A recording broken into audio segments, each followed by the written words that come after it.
Israel పశ్చిమాసియాలోని ఒక చిన్న దేశం. విస్తీర్ణం పరంగా చూస్తే మన తెలంగాణలో 4వ వంతు కూడా ఉండదు. సరిగ్గా చెప్పాలంటే ఉమ్మడి ఖమ్మం జిల్లా కంటే చాలా చిన్నది. జనాభా అటు ఇటుగా 1 కోటి వరకు ఉంటారు. ఇంత చిన్న దేశానికి అగ్రరాజ్యం అమెరికా అన్ని విధాలుగా అడ్డగా ఉంటుంది. నిన్న మొన్నటి దాకా ఇరాన్పై దాడి చేయొద్దంటూ ఇజ్రాయెల్ను వారించినటువంటి ట్రంప్ ఇప్పుడు అదే ఇజ్రాయెల్కు మద్దతుగా ఇరాన్పైకి యుద్ధ విమానాలను పంపించారు. ఇజ్రాయెల్ అమెరికా ఇంతగా సపోర్ట్ చేయడానికి కారణాలేంటి అనేది మనం తెలుసుకుందాం. ఇరాన్ ఇజ్రాయెల్ యుద్ధం రోజు రోజుకి తీవ్రమవుతుంది. అణ్వస్త్ర దేశంగా అవతరించడానికి ఇరాన్కు ఇంకెంతో సమయం పట్టకపోవచ్చు అనే ఒక పక్కా సమాచారంతో ఇజ్రాయెల్ ఆ దేశం పైన దాడులకు దిగింది. ఇరాన్లోని కీలక సైనికాధికారులతో పాటు అణుశాస్త్రవేత్తలను మట్టుబెట్టింది. ఈ దాడులకు ఇరాన్ కూడా తీవ్రంగానే స్పందించింది. ట్రంప్ హెచ్చరికలను ఏమాత్రం ఖాతరు చేయకుండా ఇజ్రాయెల్పై మిసైళ్లతో ప్రతిదాడులకు పాల్పడింది. దీంతో ఆగ్రహం వ్యక్తం చేసినటువంటి అమెరికా మృత్యుదూతలుగా పిలిచేటువంటి B-2 అనే బాంబర్లతో నేరుగా ఇరాన్లోని అణుస్థావరాలపై దాడులకు దిగింది. తద్వారా ఇరాన్ ఇజ్రాయెల్ యుద్ధంలో అగ్రరాజ్యం అమెరికా అనేది ప్రత్యక్షంగా జోక్యం చేసుకున్నట్టు ఇక్కడ స్పష్టంగా తెలుస్తుంది. ఇప్పటి వరకు ఇజ్రాయెల్కు పరోక్షంగా సహకారం అందిస్తూ శాంతి ఒప్పందం చేసుకోవాలని ఇరాన్కు వార్నింగ్ ఇస్తూ వచ్చినటువంటి అమెరికా ఇప్పుడు ఏకంగా కథన రంగంలోకి కాలు మోపింది. ఈ నేపథ్యంలోనే ఇజ్రాయెల్ పట్ల అమెరికా ఇంత ప్రేమ ఎందుకు చూపిస్తుంది? 1 కోటి జనాభా ఉన్న ఒక చిన్న దేశానికి అగ్రరాజ్యం ఇంత ప్రాధాన్యం ఎందుకు ఇస్తుంది అనే ఒక అనుమానం ఖచ్చితంగా వస్తుంది. ఈ అనుమానాలను తీర్చే ప్రయత్నమే మనం ఈ వీడియో ద్వారా తెలుసుకుందాం. ఇజ్రాయెల్ విస్తీర్ణం పరంగా జనాభా పరంగా చాలా చిన్న దేశం. తెలంగాణలో 4వ వంతు కంటే తక్కువగా ఉండే ఈ దేశంలో దాదాపుగా 1 కోటి మంది నివసిస్తున్నారు. ఉగ్రవాదుల దాడులు యుద్ధాలతో నిత్యం రగులుతూ ఉండే పశ్చిమాసియాలోని వ్యూహాత్మక ప్రదేశంలో ఈ ఇజ్రాయెల్ అనేది ఉంటుంది. ఇజ్రాయెల్ మ్యాప్ను మనం ఒక్కసారి గమనిస్తే ఓవైపు మధ్యధరా సముద్రం, మిగతా అన్ని వైపులా కూడా అరబ్ దేశాలు కనిపిస్తాయి. ఆ మాటకొస్తే ఇజ్రాయెల్ దరిదాపుల్లో ఉన్నవన్నీ కూడా అరబ్ దేశాలు లేదా ఇస్లామిక్ దేశాలే అని చెప్పుకోవాలి. బ్రిటన్, అమెరికా, సోవియట్ రష్యాల మద్దతుతో యూదులకు ఒక ప్రత్యేక దేశంగా ఇజ్రాయెల్ అనేది ఏర్పాటైంది. ఐక్యరాజ్య సమితి కూడా గ్రీన్ సిగ్నల్ ఇవ్వడంతో 1948లో ఇజ్రాయెల్ అనేది ఒక స్వతంత్ర దేశంగా ఏర్పాటైంది. అయితే ఇజ్రాయెల్ ఏర్పాటు కావడం అరబ్ దేశాలకు మొదటి నుంచి ఇష్టం లేదనే చెప్పాలి. ఈ ప్రాంతం కోసం అరబ్బులైనటువంటి పాలస్తీనియన్లు, యూదులైనటువంటి ఇజ్రాయిలీల మధ్య ఆధిపత్య పోరే దీనికి ముఖ్య కారణం.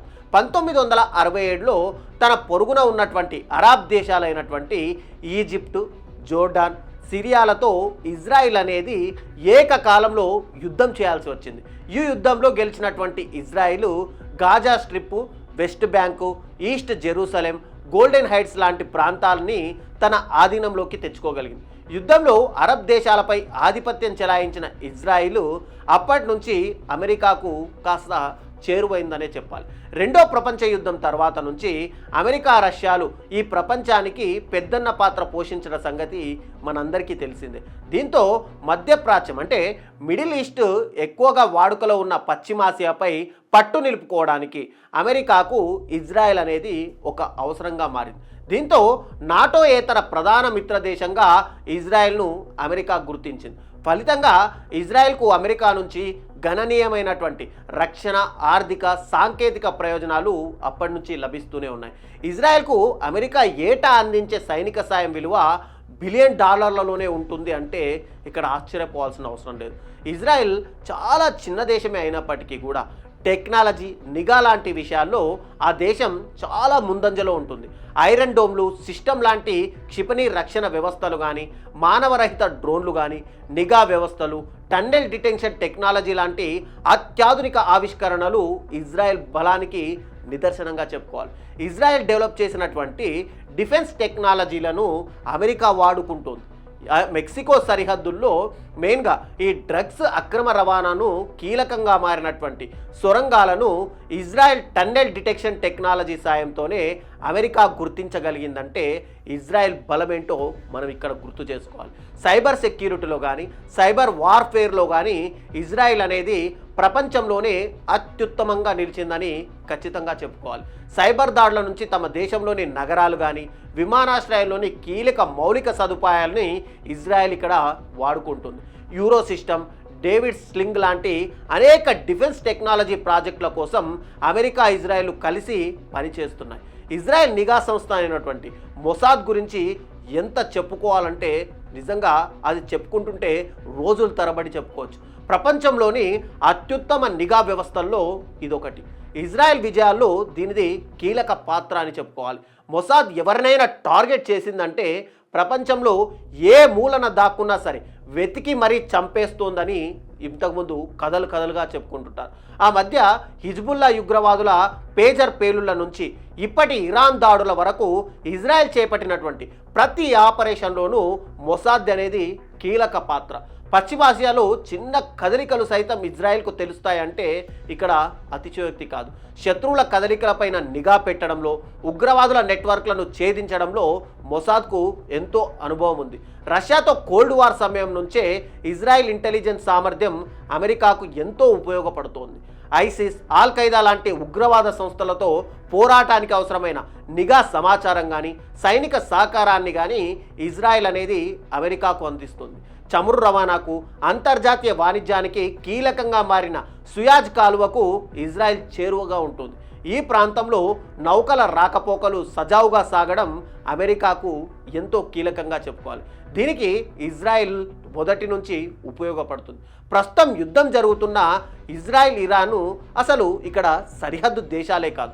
ఒకప్పుడు ఈ రెండు దేశాల మధ్య కూడా స్నేహ సంబంధాలే ఉండే. కానీ క్రమంగా దూరం పెరిగి ఇవి రెండు కూడా శత్రువులుగా మారి పశ్చిమాసియాలో అమెరికా ఆధిపత్యం చెలాయించడం అనేది ఇరాన్కు ఇష్టం లేదు. ఇరాన్ క్షిపణి పరీక్షలు చేపడుతుండడం, అణ్వాస్త్రాలను సమకూర్చుకునే దిశగా ముందుకు సాగుతుండడం అమెరికాకు కూడా ఏమాత్రం నచ్చని వ్యవహారం. దీంతో పశ్చిమాసియాలో ఇరాన్ దూకుడును అడ్డుకోవడానికి అమెరికా ఇజ్రాయెల్ను ఉపయోగించుకుంటుంది.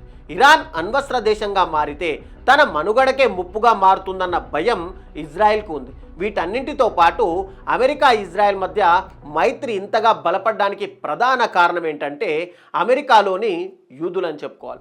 ప్రపంచంలో యూదులు జనాభా ఎక్కువగా ఉన్న మొదటి దేశం ఇజ్రాయెల్ అయితే రెండో దేశం అమెరికా. అగ్రరాజ్యంలో ఇజ్రాయెల్తో సమానంగా దాదాపు 70 నుంచి 80 లక్షల మంది యూదులు ఉంటారని ఒక అంచనా కూడా ఉంది. అమెరికా జనాభాలో యూదుల శాతం తక్కువే అయినప్పటికీ కూడా ఆ దేశ రాజకీయాల్లో యూదులు ఉన్నత పదవుల్లో ఉన్నారు. ముఖ్యంగా చూసుకుంటే కనుక సెనేటర్లుగా, మంత్రులుగా, జడ్జిలుగా ఉండగా యూదులు ఆర్థికంగాను కూడా ఇక్కడ బలవంతులని చెప్పుకోవాలి. Banking, finance, media, technology, entertainment కానీ మెడిసిన్, ఎడ్యుకేషన్, లా వంటి తదితర రంగాల్లో యూదులు అమెరికాలో కీలక స్థానాల్లో ఉన్నారు.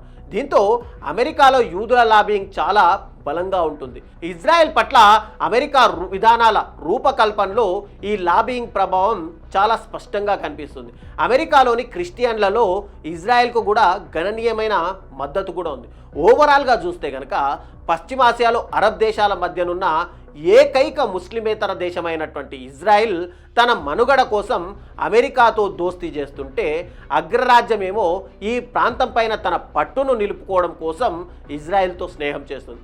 అందుకే గాజాపై ఇజ్రాయెల్ దడిపిన దాడిలో వేలాది మంది ప్రాణాలు కోల్పోయినప్పటికీ కూడా ఘాటుగా స్పందించలేదనే అపవాదును కూడా అమెరికా అనేది ఇక్కడ మూటగట్టుకుంది. ఇజ్రాయెల్కు కుదిరితే ప్రత్యక్షంగానో, కుదరకపోతే పరోక్షంగానో ఏదో ఒకలా అమెరికా మద్దతు ఉండడం అనేది మాత్రం సహజంగా చెప్పుకోవాలి.